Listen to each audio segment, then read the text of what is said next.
مذہب اسلام ایک خوبصورت مذہب ہے جو ہمیں ہر ایک کے حقوق کی تعلیم دیتا ہے، پھر ان حقوق کے ادا کرنے کی ترغیب دیتا ہے، تاکید کرتا ہے۔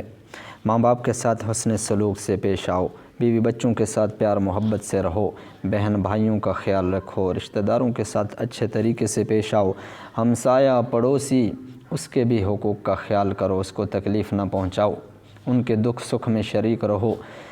ایک مسلمان جس کو نہیں بھی جانتے، سلام علی من عرفت او لم تعرف، وہ مسلمان جس کو جانتے ہو سلام کرو، نہیں جانتے ہو پھر بھی سلام کرو۔ یہ تو مسلمان ہے جو بڑی عالی شان ہستی ہے، اللہ کے ہاں بڑا محبوب ہے، ایک مسلمان، ایک کلمے والا۔ لیکن اسلام ایسا خوبصورت مذہب ہے جو غیر مسلم کے حقوق بھی بتاتا ہے، کافروں کے حقوق تک اسلام نے بتائے، جو ہمارے مسلک اور مذہب سے اختلاف رکھتے ہیں، جو اللہ کا بھی انکار کرتے ہیں، اللہ کو بھی نہیں مانتے، اللہ کے بھی دشمن ہیں۔ اللہ کہتا ہے اپنے رسول کی زبان سے ان کے حقوق کا بھی خیال رکھو، ان کے ساتھ بھی کس طرح پیش آنا ہے اس کے بھی اسلام حقوق بتاتا ہے۔ وہ کافر جس کو ذمی کہتے ہیں، ہمارے ملک میں جو اسلامی ملک میں رہتا ہے مسلمانوں کی اجازت سے، حکومت کی اجازت سے، وہ ذمی کافر ہے، اس کے بھی مال جان پہ حملہ کرنے کی اجازت نہیں ہے، اس کو بھی تکلیف پہنچانے کی اجازت نہیں ہے، اس کو بھی قتل کرنے والا ویسا مجرم ہے جیسے کسی مسلمان کو قتل کرنے کا جرم ہے۔ کیا خوبصورت اسلام کی تعلیم ہے! حتیٰ کہ میدان جنگ میں پہنچ گئے، لڑائی ہو رہی ہے، دشمن کے ساتھ مقابلہ ہے، مقابل دشمن کے بھی اصول بتائے کہ ان کے ساتھ کیا رویہ اختیار کرنا، کس پہ تلوار اٹھانی ہے، کس پہ تلوار نہیں اٹھانی۔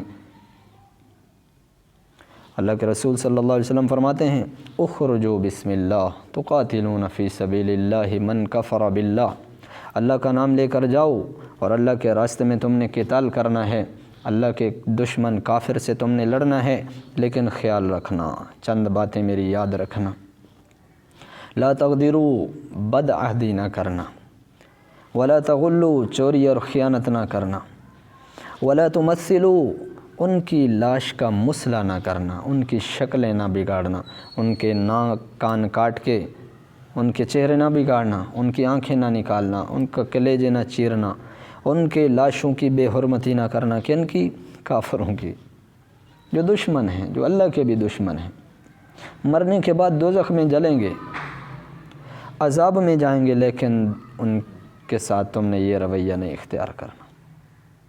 کہ اسلام ایک تعلیم دیتا ہے، ایک انسانیت سکھاتا ہے۔ ٹھیک ہے ان کے ساتھ مجبوری میں تلوار چلانی پڑ گئی، قتل ہو گئے، مر گئے، ان کا معاملہ اللہ کے سپرد، تم نے آگے وہ کام نہیں کرنے جو کافر کرتے ہیں، وہ درندگی کرتے ہیں، تم نے انسانیت کا خیال رکھنا ہے۔ فرمایا لا تقتلوا الولدان، جہاد میں میدان جنگ میں بھی ہو تو بچوں کو نہیں قتل کرنا، ولا اصحاب الصوامع، جو عبادت گزار عبادت خانوں میں بیٹھ کے عبادتیں کر رہے ہیں ان کو بھی نہیں قتل کرنا۔ تمہارا صرف ان سے مقابلہ ہے جو تمہارے سامنے آ گئی، اس کے علاوہ کوئی عورت کہیں پہ موجود ہے، کوئی معذور ہے، کوئی مریض ہے، جو گھر میں پڑے ہوئے ہیں، ان سے تمہارا کوئی لین دین نہیں، ان پہ تلوار نہیں اٹھانی۔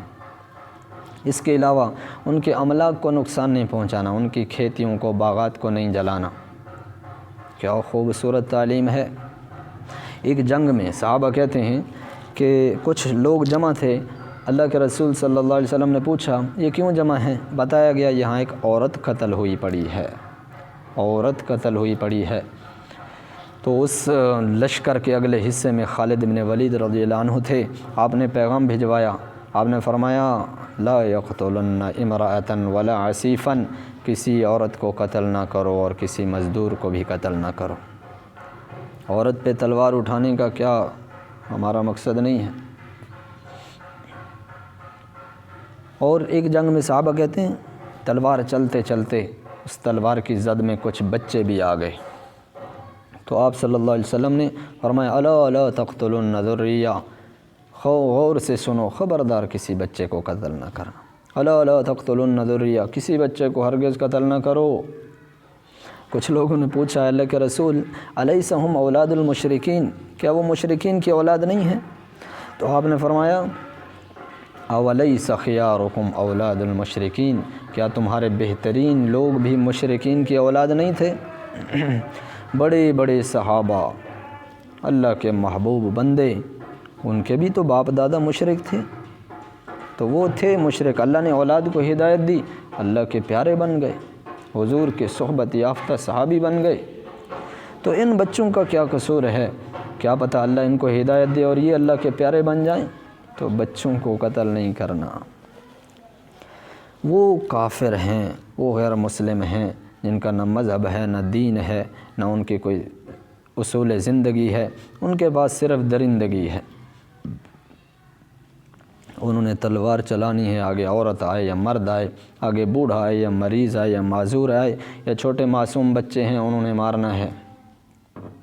ان کے ہاتھ میں قیدی آئے تو ظلم ستم کرنے ہیں، ان کے ہاتھ میں کوئی دشمن آ جائے تو انہوں نے قہر ڈھانے ہیں۔ یہ ان کا طریقہ ہے، مسلمان کا نہیں ہے۔ کیا کرتے تھے وہ؟ قیدی آ گیا، اندھے کنویں میں پھینک دیا، اوپر پتھر سے بند کر دیا، وہ اندر بھوک پیاس سے تڑپ تڑپ کے مر جاتا۔ کبھی سوکھا ہوا ٹکڑا، کبھی بد ذائقہ پانی، کیا کرتے تھے فاتح اس طرح قیدی کی مہمانی۔ اور ان کا ظلم و جبر، کسی نے یوں منظر کشی کی ہے، پہلے دست و بازو توڑ دیتے تھے، زمین میں گاڑ کر پھر ان پہ کتے چھوڑ دیتے تھے۔ کبھی زندوں کی بوٹیاں نچوائی جاتی تھیں، سلاخیں گرم کر کے جس پر برسائی جاتی تھیں۔ کبھی پٹوایا جاتا تھا پرخار کوڑوں سے، کبھی رندوایا جاتا تھا اونٹوں اور گھوڑوں سے۔ یہ ان درندوں کا حال ہے، اور ادھر اسلام کی تعلیم ہے۔